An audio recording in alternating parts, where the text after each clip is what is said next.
speed up. That's what I'm going to need. Tell the team that. All right, I think we are going. So it is Thursday, May 12th. It is my middle daughter's birthday, and you are here at office hours. My name is Heather Cox. With me today are my lovely co-hosts. Hey everybody, Stephanie Stevens. Victoria Dean. And I'm Andrea Singrio. And we have a return presenter. I didn't realize it was so long ago, but when I was looking back at the dates, it was December 2020 that we first got a taste of the work that you were doing in Detroit Public Schools, and we circled back around, and I am thrilled that you have continued to evolve. So the floor is completely yours, and just, take it away. Thank you, Heather. Thank you so much for having me back. I had to look back too. I didn't realize it had been that long, looking back at the YouTube video. So thank you all again.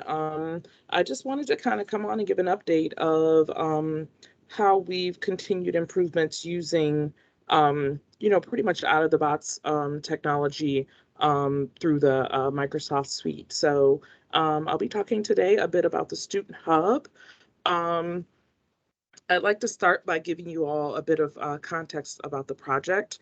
We'll take a tour of the space and then just getting any questions answered that you all might have. So, context. We've been 2 years, living through the pandemic. We really started this project by deeply reflecting on what our students and parents had experienced after a year of living through the pandemic. From that, we developed a phase concept of, what this could look like for our students, drafted a huge concept paper that defined the challenges students were experiencing and just kind of laid out the opportunity for expanding our hub platforms to better serve them. And, as I said, we had a phased approach, and what we started with was what we call the Student Hub Lite.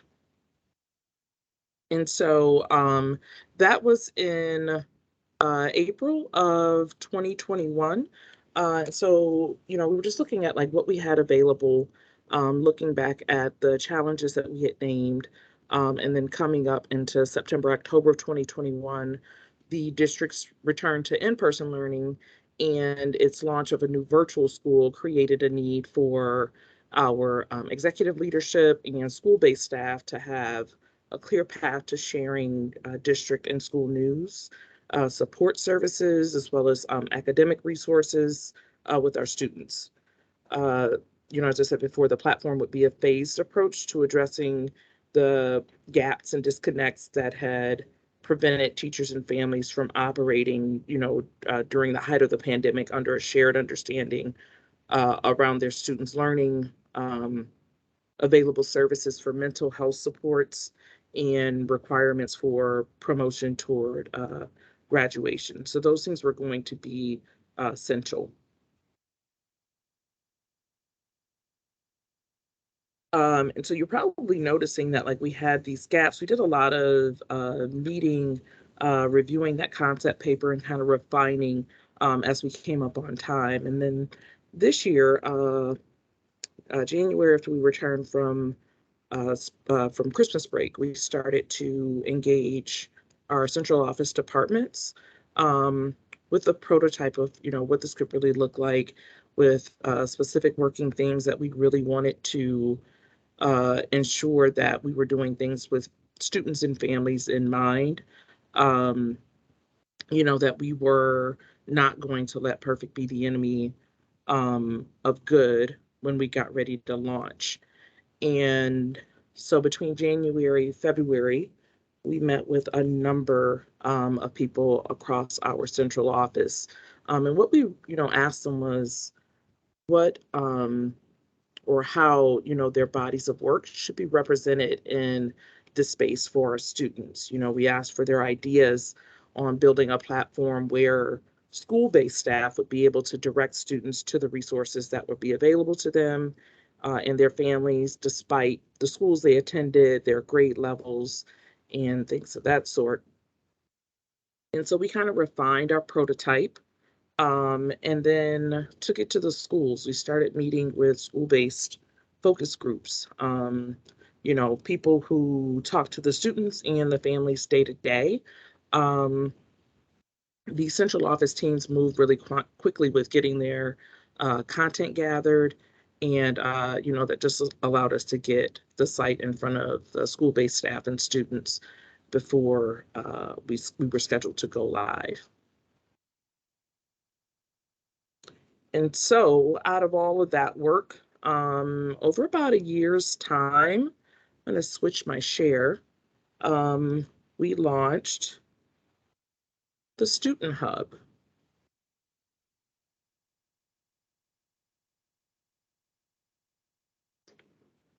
And I'd like to give you all just a short tour of the space. Be sure to, jot down any questions you have. Feel free to leave them in the chat. I'll keep an eye on that as well. Not sure if you can see it because the sun is behind me a bit too, but hoping my screen is clear enough for you all. So in this space, much like the staff hub that we presented before, we really wanted to put the things that our students would need most often in front of them. And so that's starting with the fact that, they usually start their school day in Clever. They use Power School to check their grades and attendance. We're talking about positive behavior incentives across the district. We wanted to have the student code of conduct readily available. Easy access to the academic calendar so that you knew when spring break was, and then a school's directories list.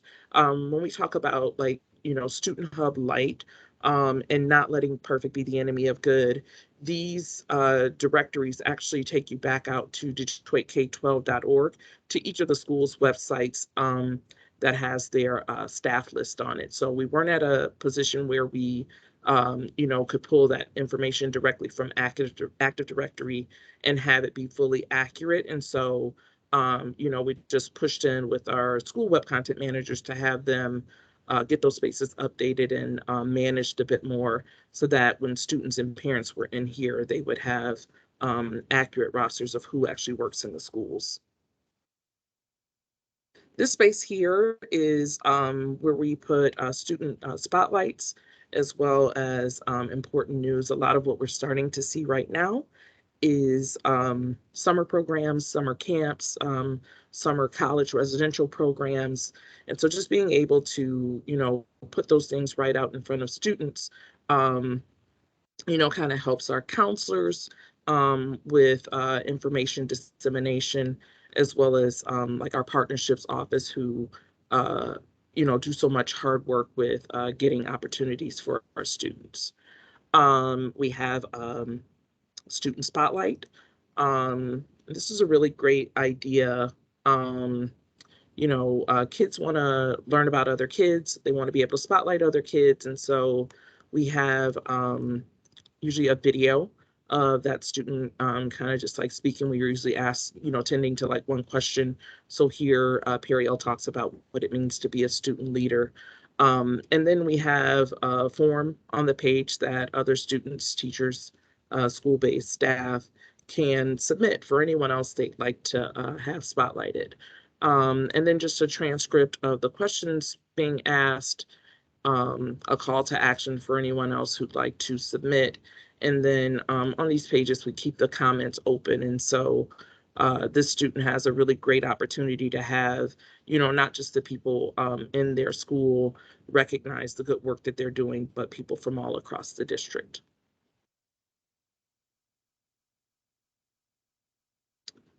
Jumping back into the main page, all students have this feed available to them. So if I were a student right now, I would be about 10 minutes late for joining the after school STEM club, which is run by my physical science teacher. So virtual school students, anyone who's learning online, have the ability to join right here from the homepage.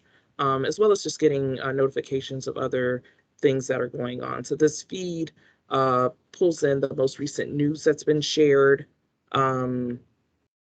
as well as class assignments that the teacher has assigned. If they have pushed those assignment due dates to teams, those show up here as well for students. And then documents that they may be collaborating with other students on around, team projects and things like that.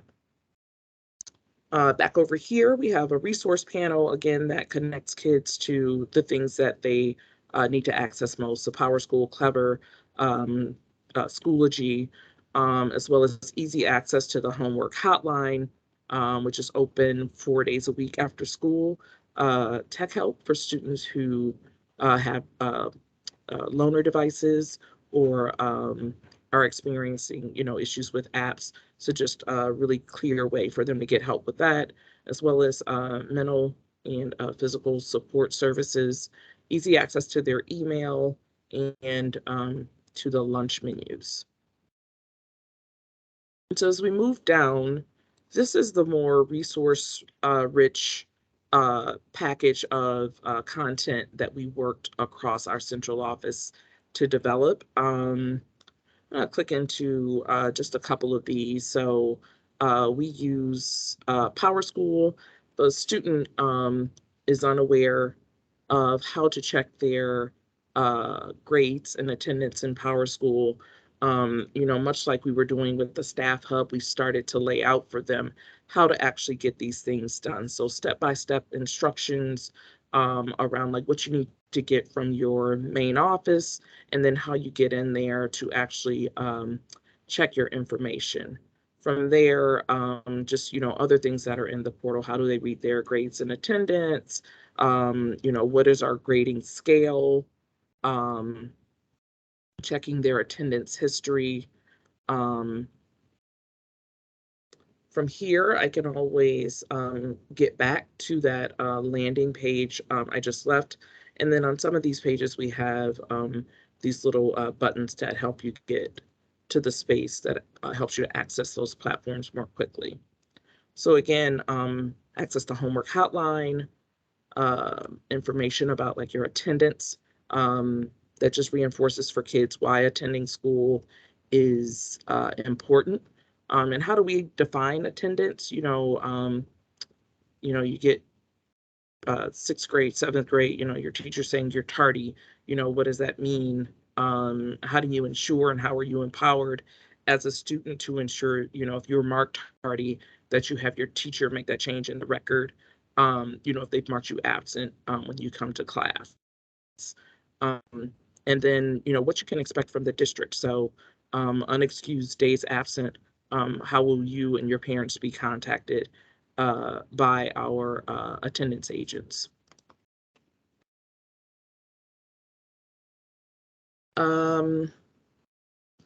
One of my favorite spaces here is this who to call space. And so, as we returned to in-person, we were trying to figure out, what sort of things can we put just at their fingertips in terms of needing to get help, if you are a student in crisis. And so you have that general, I need help with my homework, but what resources are available to you if you're sad or depressed? Much like, we have a homework hotline, we have a mental health hotline that students can call. If you're outside of those hours, who do you reach out to in the city for help there? If you are a student who is being bullied, a really quick way to submit a tip to the OK to Say organization to have that heard and, report it back to your school. If you feel discriminated against, we're talking a lot about equity and culture in our schools right now. And so, as a student, you have civil rights, and what do you do if you feel like those rights have been violated? And then, the pandemic just hit families really hard. And so just these crisis sort of resources for if you're homeless or in foster care, how to schedule an appointment, You know, if you're not safe, you have an emergency, who do you call after hours? If you don't have anywhere to go tonight, what options are available to you? You know, and just easy ways for them to contact our public safety department. For families in crisis, easy ways for them to contact shelter.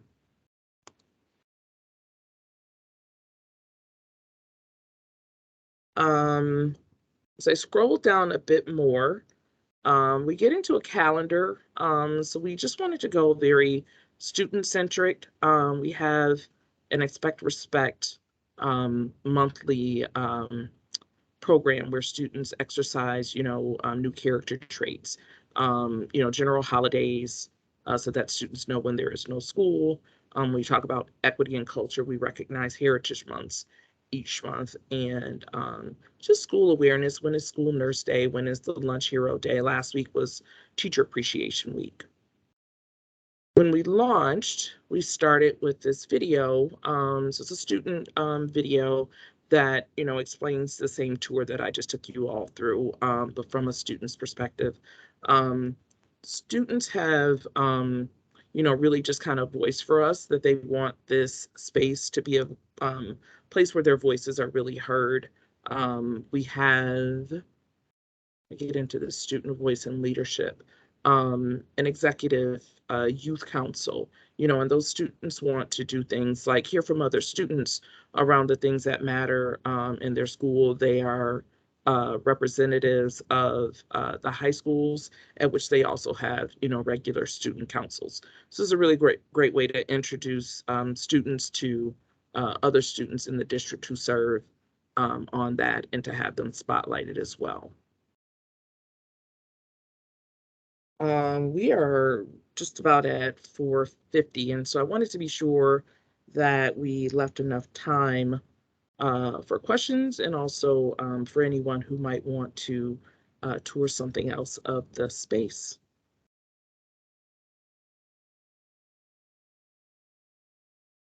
I just want to say I absolutely love this. I think that having everything in one place, they need to know one link. You know, one place, like I have to go one place and all my resources are there. I mean, and that, I think I've said that before about like our own internal one here at Microsoft as employees. Like I need one link, and as long as I get to that one spot, I can find everything I need. So we do have a hand up. Mark. Yeah, I love this. This is fantastic. We were looking at developing a internal wiki type thing for our staff, but we'd love to leverage this for students as well.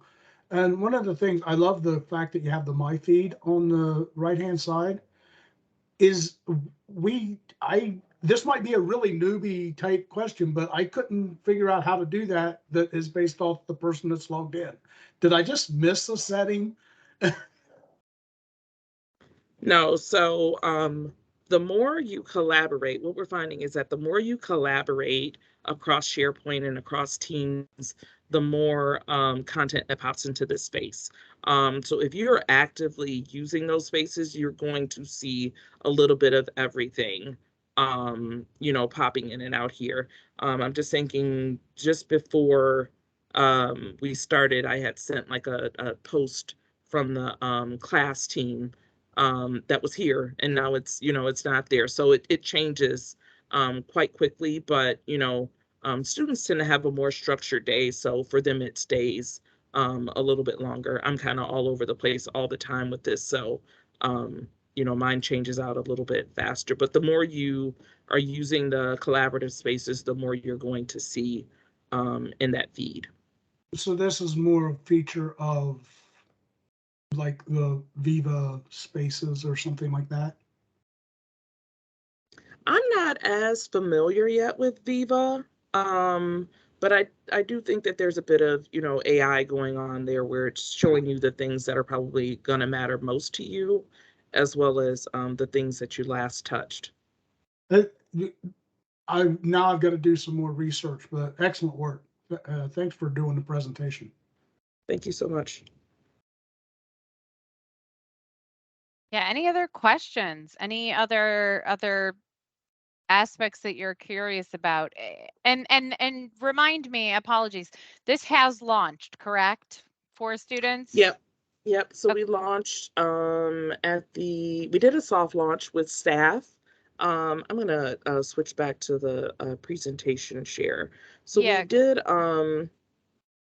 we did a soft launch with staff at the end of March. It feels like forever now. So at the end of March, yeah, just at the end of March, we did a soft launch with staff to just kind of help get them acclimated to the space. Um, we provided teachers with lesson plans about how to introduce it, to students. Kind of just like, a scavenger hunt of sorts, K2, it's like, can you point out to me where your email is for high schoolers? Where would you find information around, college and career readiness? We also offered role-specific office hours for staff to come in. So for deans, for counselors, to show them the things that were going to be most relevant for them to share with students. The superintendent sent emails to students as well as to our staff, and then we just promoted it more heavily through our family newsletter. Right now, we're doing more role-specific meetings to just kind of bolster and support, the work that we've already done there. And then this summer, we'll be including engagement around using the Student Hub as a part of the Parent Academy. that's fantastic. We have a question from Tracy. And actually, she kind of answered it. I wanted to know, how did you publicize this? How did you get this information out to the kids? And do you find that this is for like a certain, because I can't see kindergartners using this, but at what point, how low maybe they can use it? I don't know. And are you having a lot of traffic, a lot of kids? So I have a 3-part question, I guess. You have a lot of kids coming to see this? Yep. So you're right that, before your kindergartner accesses it, it's probably going to be their parent logging in for virtual learning, or something of that sort. And so right now, it is very targeted to, I would say, probably grades 6 through 12, students who can, kind of better manage it on their own. When you're talking about reach and what our traffic looks like, I don't think that we're challenged by anything different than, what other school districts are as we return to in-person learning. And so right now we're trying to solve for how do we really get this, used in schools, in that, like, usually with a teacher, you have your class is very structured. When you are taking your devices out, it is to access, specific learning apps. And so, for us, it's more of a, how do we share to students that there is a support resource there from the schools? And that's just as simple as, having it run as a slide on the monitors, that are in their lunchrooms and things like that. Another thing that, a lot of people have pointed out to us is that there's a fun element that's missing, right? And so what we want to do there, and we'll be doing at least once before we get out of the school year, is a weekly math challenge, of which, the school with the most right answers will get some form of, ice cream social or some event like that after school. And then, just more about like school-based integration with the adults. We'll be doing a lot of summer professional development, creating a course for teachers to optimize all of the connected spaces. And then just longer term, probably more in the fall, getting into some of the data dashboards. So right now, the knowledge is there for students, but how do we pull student data using, Power BI dashboards to streamline access to your grades and your attendance, so that you're not having to, sign in and out of different platforms. So how do we start to bring that in for you directly?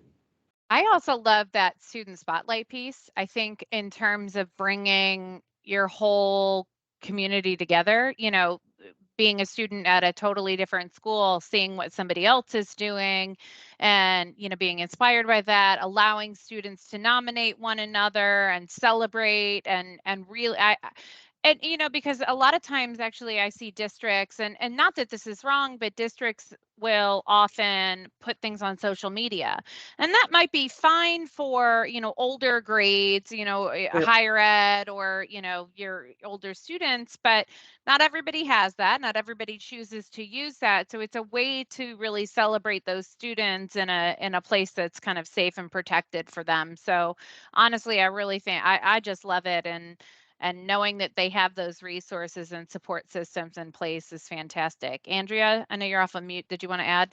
Yeah, I just wanted to say amazing work. I'm in the background texting the CSM on my team who is brand new. I said, who's covering Detroit? Who's helping them with this from my team? And I realized, oh, she was just hired 4 weeks ago. So we probably need to make that introduction so that you get to meet her. But one of the things that our team really focuses on, change management and what that looks like. And I was just curious, were there any discussions as you were adding this around the change management piece of how you would manage this implementation? And, Heather and I, one of our favorite books is Switch, and how have you shaped the path to make it as easy as possible? I know you've given some examples, but how do you hit that, the emotional side of getting others to want to use this tool? Yeah, we are working hard at just building that value proposition for our school-based staff. And that I think on the day we launched was also like the day that like state assessment started. And so it was just like, oh, we're not going to see a lot of traffic there. But, really it's just pushing in. Folks have monthly recurring, meetings of which we attend, providing people with turnkey messaging, just making it easy for principals who are still running morning meetings, on Teams, having them introduce it to students and parents that way. And really just pushing in one by one based on people's roles. At the central office level, they have, collaborated to pull all of the most important resources together. And so at that school level, we just want to be sure that those counselors, those attendance agents, those school culture facilitators and deans have a space that they can, more easily point students to. And also that, when we talk about change management, one of the things that we are working through with people right now is in providing content for different audiences, right? So as adults, we speak one way. And so in this space, we need to be sure that the verbiage is kid-friendly, and that it, meets students where they are, and that it touches upon where they are, just in life. The kids are like, well, where's the social media aspect? And it's like, well, I think you can access Twitter if you're a student, in the district, but a lot of those functions are turned off. And so it's like really doing the thinking through how we wanted to introduce those spaces to students. It's That's just the whole fantastic. thing is thoughtful and wonderful. And we're so happy you came back to give us part 2 of your journey. And so you circle back with us when you've kind of continued on and you feel like you're ready to share the next evolution of what you've done. But we are so happy to have had you back with us today. That is it for all of us today. We will be back again next week. We're looking forward to seeing you. And with that, everybody have a great night or afternoon, just make depending one on where you're request? located. Yeah, Come what's your back. request? Don't wait 2 years to come back and see us. I know. We want an update sooner than that. Or at least I know I want an update sooner than that. Absolutely. Absolutely. Thank you all so much. Thank you. I'm going to stop the recording and we'll see you guys later.